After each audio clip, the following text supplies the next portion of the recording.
I'm a bad motherfucker. Yeah. And the crazy thing to me was that I went to play Austin, Texas. My first time I was playing Austin, and I was eating at that steakhouse across from the Westin, and swear to God, you came in and you were seated right behind me. And I was like, oh my God, Alex Jones is going to kill me. because you could. You're much bigger than me, and you could crush me. But hey, I thought it was funny. Listen, I love your comedy. I love your show. You're going to get in trouble for this, but I'm a big fan. So's my wife. We watch almost every episode. Oh, that's very sweet. Which is a lot. And so, no, I think you're one of the best political brains out there, and you're fair. You're exposing the whole political system as rotten, controlled by big corporations like BlackRock, who are now starting World War III. And you've really, the whole time, stood up for my free speech. And I appreciate that. You got it a little wrong what happened with the whole school shooting thing and what I really said and what I didn't say. I don't want to even say the name of it, but if that comes up, I can tell you what really happened there. That was all PR firms taking one thing out of context, blowing it up years later as a way to try to take me off the air. Okay, so yeah, well, I do actually want to talk about that. But first, I want to show this. You were on with Tucker Carlson, and he said this. Oh, wait, what happened? When you got deplatformed, and to this day, no one has ever been more aggressively censored, I don't think, than you. I've apologized to you this in person before. I was in Labrador on a fishing trip and missed the entire thing. I was literally out of cell range. I didn't know what happened, but I got back and I read about it. I felt like it was a major moment in the history of the American media. I don't think anybody defended you when that happened. Anybody with any kind of audience. For me, when Tim Cook. So I want to correct the record on that. And I actually did defend you the day it happened. And ever since, here I am on in the Young Turk studio. And I couldn't believe that they did this to you and that everybody at the Young Turks was going along with it. They're supposed to be an independent news show. Of course, now we know they're not. They're corporate funded.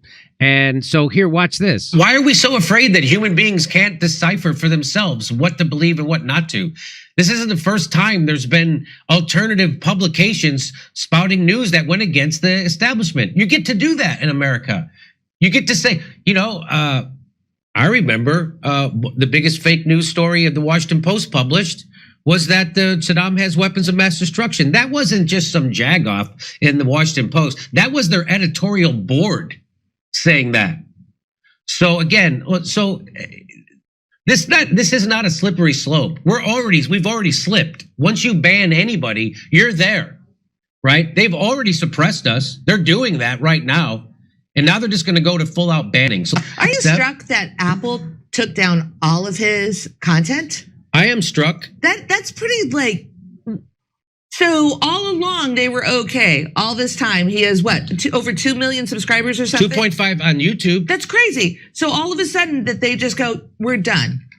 I think it's the worst thing that could happen, especially with the advent that we don't have, a freedom on the internet, that it's all going to be controlled and they're taking our voices away and they're really taking away access to unify people through ideas, through information. So it's interesting that we can be lied to get in wars. We can be lied to about that we torture, but all of those, those presses, they can thrive and continue to take ad revenue and commercialize war. Oh, no doubt about it. The way to debunk Alex Jones isn't to suppress his speech. That makes him a martyr. It actually lifts him up and makes more people interested in what he has to say. And then all his accusations of the establishment suppressing him ring true because it actually is happening. This antidote for bad speech in a free, open society is not suppression of that speech. The antidote to bad speech in a free and open society is more speech.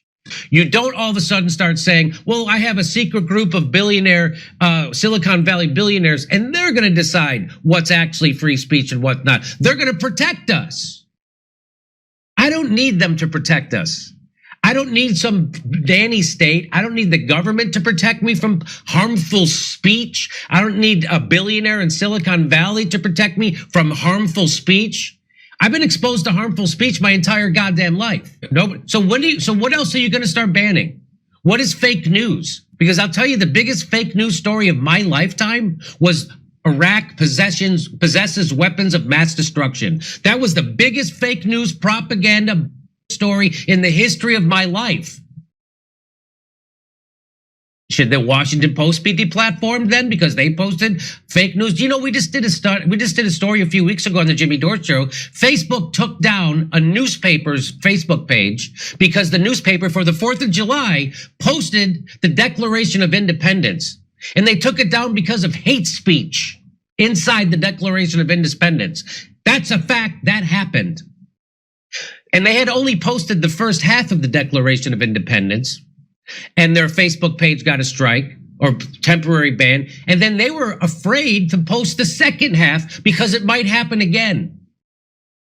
So that's the world we're living in right now. The antidote to bad speech is not suppression of that speech. The antidote to bad speech is more speech. That's been debunked, Jimmy. So I just want to let everybody know that I'm sure Tucker didn't know, but I did defend you, and I defended free speech and the First Amendment, and to the point where I got into screaming matches on air with the executives at the Young Turks over this, and I couldn't. My mind was blown that they were cheering on your censorship. So what was their take that was like, no, their take was that you can't post pornography, so they should be able to. And I'm like, that is not what's going on here. And by the way, Jimmy, if I can respond to that, yeah, that's a great point. You notice we didn't talk before this interview. No, this is unscripted. I remembered, so I didn't even know you were going to play that clip. I didn't know out of the gates. That's the first thing I brought up was I appreciate that you were one of the few people up front that saw what was happening. They were exaggerating what I said out of context, demonizing me, so that everybody else would accept me being taken off air. So they then had the prototype to get everybody else taken off air. And it later came out in government documents in the Wall Street Journal that indeed they chose me as a colorful, flamboyant person to get the public to accept that as basically training wheels to get everybody on board. But you hit the nail on the head. I've never killed anybody.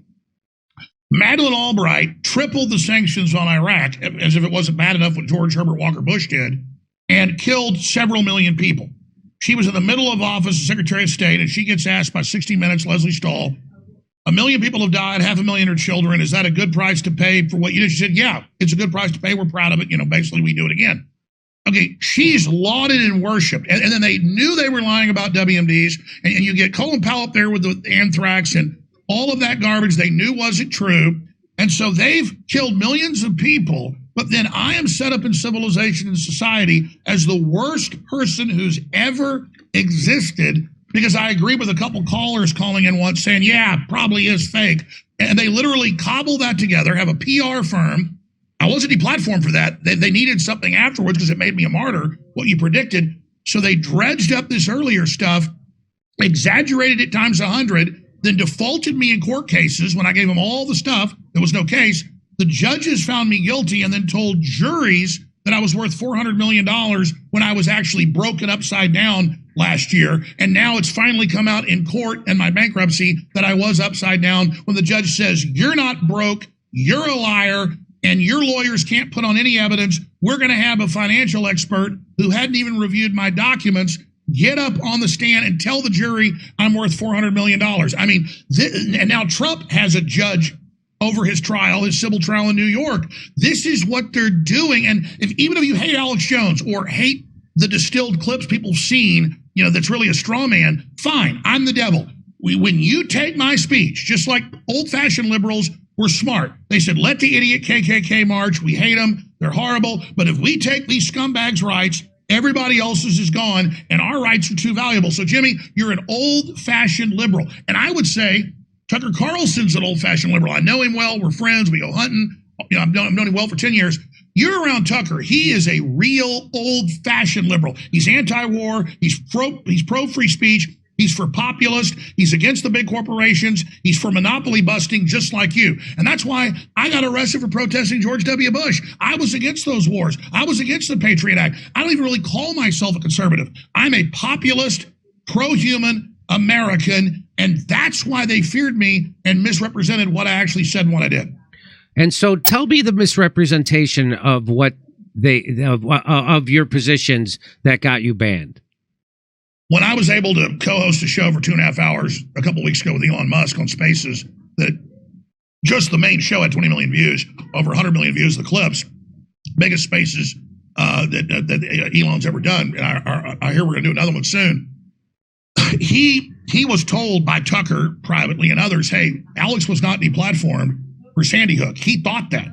And he said on the air, he goes, no, I went to the log and I noticed it was for confronting Oliver Darcy, who had been taking my sponsors and getting me kicked off things and bragging about it. So I saw him in D.C. going in a committee hearing that they were talking about me at later.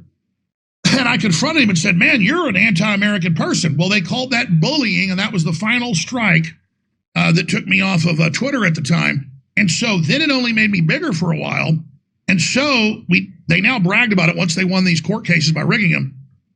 A PR firm put out press releases when they won the Connecticut case, the second one in November of last year, 2022. That'd be 2 years ago, or 2 years back. And I didn't know what happened until later. So yeah, Sandy Hook happens. It's real. I think it happened. It's a terrible tragedy. School shootings, are real. A bunch of academics and people start looking at anomalies. It becomes this huge internet thing, hundreds of millions of views on YouTube. Other people covering it, the professors in Florida and Wisconsin and a school safety guy and a bunch of people. And it turned out some of the things they said were true. Some weren't. Turns out a couple of them are probably schizophrenic. And I simply covered it on a few shows.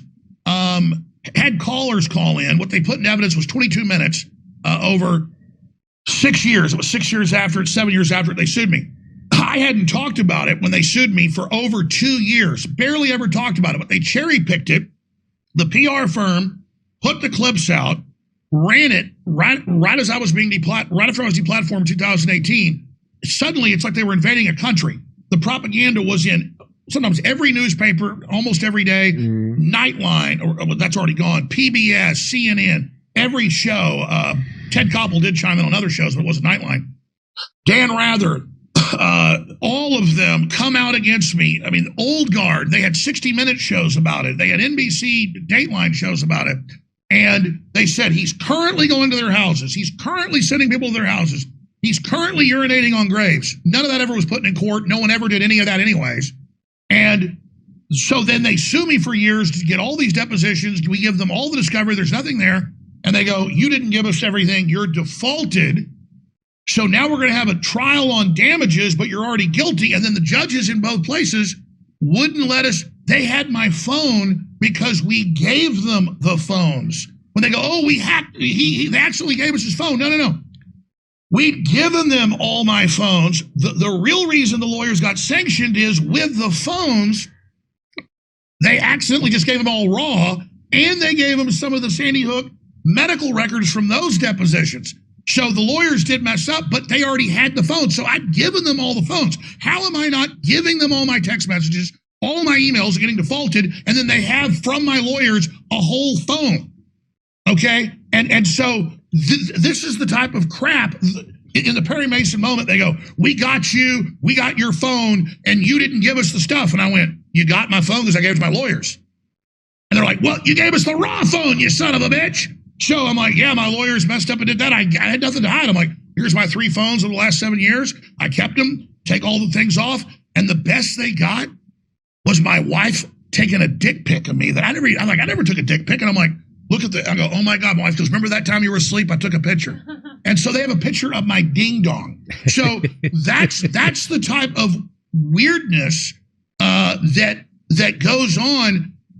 Then the PR firms, after they won, came out and said, and they got bought by the biggest PR firm in the country right after that they were already big out of New York. Who were they? And I forget the exact name. If you want, I'll Google it. It's not the ones that try to do Rogan, is it? The scumbag Midas Touch, Meisel's brothers. That's the ones who got that thing going at Rogan, the big N-word Spotify controversy because he mentioned ivermectin. That's those guys. Yeah, I don't want to get into inside baseball because Joe's asked me not to, but let's just say you're hot. You're close. I was just curious because I bet there's a couple. There was a whole bunch of them. It was a whole bunch. I mean, I could search engine it. It has a particular name.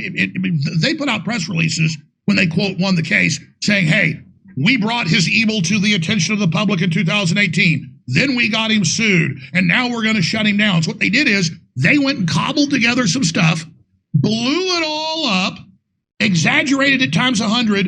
And then, I mean, I had people in the grocery store going, listen, you son of a bitch, you stopped going to their houses. This is even like a year ago. And I'm like, I never went to their houses. I've never been to Connecticut. I've now since been there at the court case. I'm like, I didn't, no one ever went to their houses. No one peed on, there's no proof. They just get up on the stand. Listen to this. There was an FBI agent. I never said his name. Look this up. It was in court. They admitted it. Never said his name. No one ever covered it on my network at Infowars. Didn't know who he was. The internet saw him with his gun pointing up the wrong direction with no FBI stuff on when he went in, and he is an FBI agent. And he sued me saying because a few people called his office to see if he was real, that was his testimony, he got $95 million. I never said his name, didn't know who he was till he sued me. And then my lawyer goes, has Mr. Jones ever said your name? No. Well, what happened to you? And he goes, well, I had to take 6 hours of psychological stuff because one time a man called me at the office to see if I was really an FBI agent. $95 million. I mean, that is in the trial where I couldn't respond, and the judge gave us over 30 things I couldn't say. Couldn't say I was in bankruptcy. Couldn't say that I only talked about it in 22 minutes in all those years. Never could tell people I'd apologized before they ever sued me because I'm like, I'm not the Sandy Hook guy. I apologize. I think it happened. I was just playing devil's advocate. And both judges in Connecticut and Texas literally had the same list I couldn't say. And that's why when I did say, I'm in bankruptcy, she goes, shut it down, get the jury out, get off the stand, go sit down. And she goes, Mr. Jones, you're a liar. You're not bankrupt. You're not broke. And she goes, now, financial expert, and we could not respond, got up for a full day and said, this man, I've examined his books, never examined our books, is worth $400 million.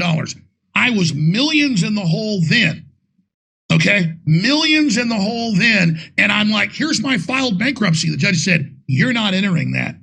And so again, whether you think I'm good or bad, folks, they murdered justice in a PR run operation. And then I'm not supposed to get into this, but you weren't warm. You were white hot with what you said. They then got the text messages, and imagine whose text messages are on there. Innocuous stuff like, hey, let's get a steak. Hey, what's going on? Hey, man, come to the club tonight.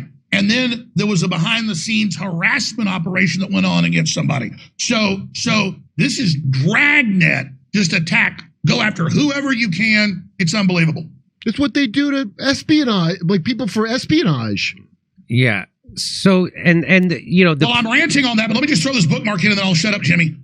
I knew this when Obama left office in the John Warren Defense Authorization Act 2017. His last act, major act, was to sign the defense authorization. He got $2 billion in there to set up the Office of Countering Foreign Disinformation Propaganda Act, which then started the Trump's a Russian agent, and now we can spy on his whole operation, and we can get General Flynn because he's a communist. And then now they admit with the weaponization hearings, off of that wheel, at the middle of that wheel, they built the spokes of the censorship, the surveillance, the FBI, the CIA, coordinating all the censorship. That's all admitted. I knew that. This would get no news coverage. I remember right when I was deplatformed 4 years ago, watching the House Armed Services Committee meeting where they had the Pentagon's experts saying, Mr. Jones is a Russian disinformation agent. We're tracking him, and we're now working with big tech and AI to block his Russian influence. I have the clip. So what I'm saying is exactly what your co-host just said is that is what I was, and we know a 3-letter agency used law firms. The top Democrat law firms in the country ran this. Law firms, PR firms, but it was the Justice Department. Listen to this, in my bankruptcy, and they were dumb enough to send an email. This is a year ago. The Justice Department sent an email to my famous bankruptcy lawyer here, and well-known, super respected, done some of the biggest bankruptcies in the country for like chemical giants, and says, Mr. Jones will not be afforded the bankruptcy system.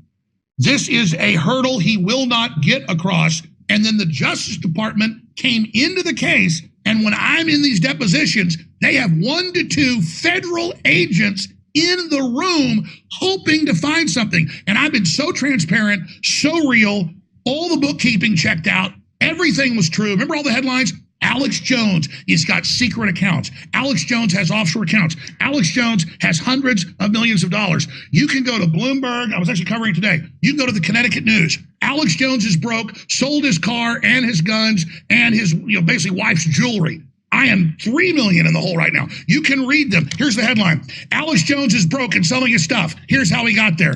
Bloomberg. Alex Jones gets green light to sell his guns and cars. Bloomberg. They now admit that I'm $3 million in the hole.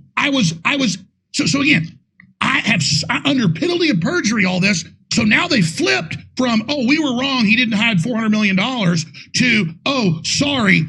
They also sued my dad, my mom, my family. My dad spent his whole savings, who was a dentist for 49 years. My dad has no money, can't even pay his property taxes. My dad spent $1.5 million in the last couple, and they think it's funny. They think it's funny, claiming my dad had hidden money. I know I'm ranting, I'm gonna shut up now. So, and the reason why, so I had said that, well, first they come for Alex Jones, and then they're going to come for us. If you're doing independent news and you're speaking against the wars, they're going to come for us. And so that's why you have to stand up right now. And of course, nobody at the Young Turks will ever go against the wars. They're always for the wars. They're always for whatever the establishment wants, whether it's smearing Julian Assange or pushing Russiagate hoax or COVID lockdowns and demeaning ivermectin and lying about that. They're all for all of it. So that's why they didn't care that you got banned, because they're never ever going to go against the establishment. Well, they're given talking points. I can tell. Nobody gives you talking points. Nobody gives me talking points. And that's why they don't like us, is because that's why they don't like Joe Rogan. Joe Rogan says exactly what he really thinks, and they don't like authenticity, but the people like it. So yeah, you were big back at the time you defended me. You were big. You're gigantic now. So it's kind of fair what Tucker said is no huge show defended Jones. No show he heard of. So what it went from you, and then it immediately went to journalists, and then it went to leading journalists, then it went to the leading doctors and scientists in their field, and then it went to the former president of the United States. They banned everybody. So it wasn't just Alex Jones. They banned anybody and everybody, including anybody who had any counter narrative to the establishment narrative around war, around COVID, around lockdowns, around January 6th, around anything. Anybody who had anything to say that the CIA, the FBI, and the establishment didn't want them to say, they banned, they censored, and they discredited. And I've firsthand have knowledge of that. You know what? One of the first bullshit testing on who we can do this to was Gamergate.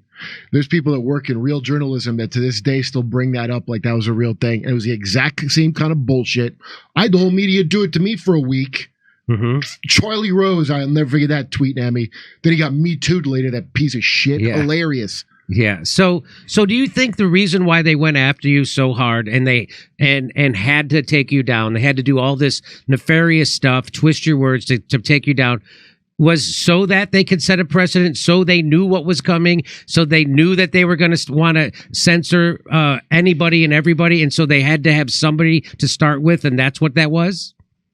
I actually know this, and I always forget the name of the article because I don't usually subscribe to stuff, but I had to get behind a paywall to find it.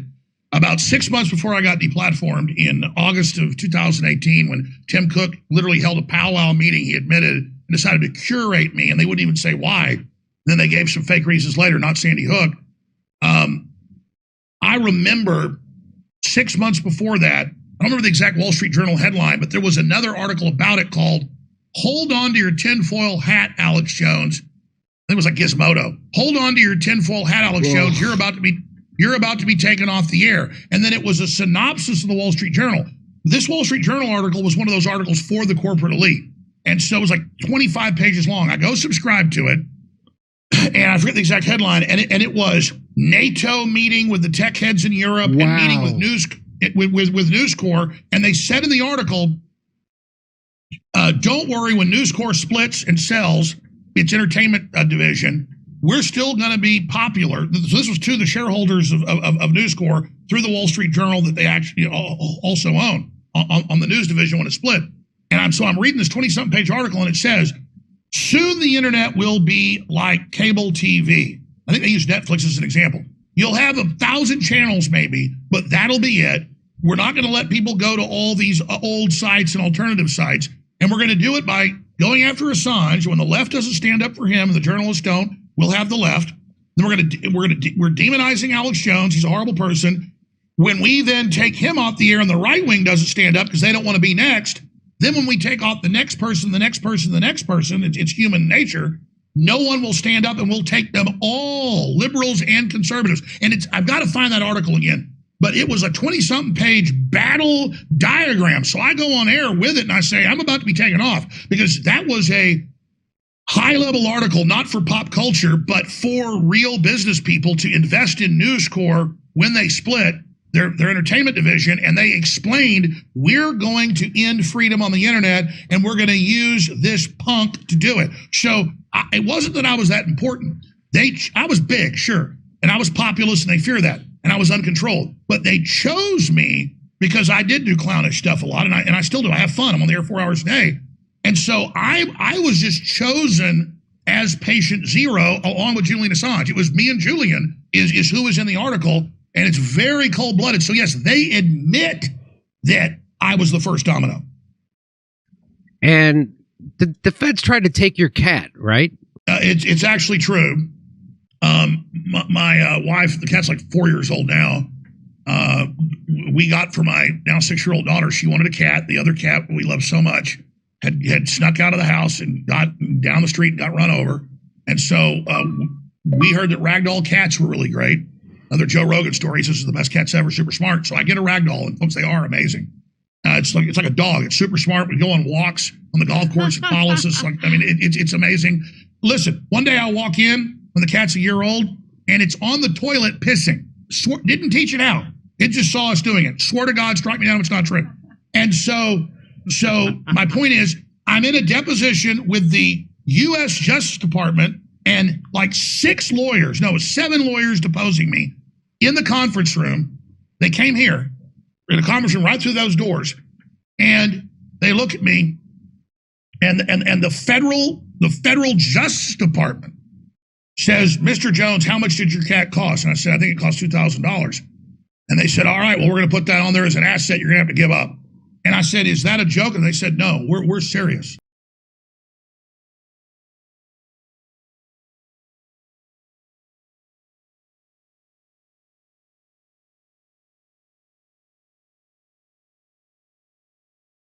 Hey, thanks for checking out our YouTube channel. Subscribe by clicking on that button down there for more AM Joy and the rest of MSNBC. And click on any of the videos right here to watch the latest interviews and highlights. And you can get more videos from MSNBC for free every day with our newsletters. Just visit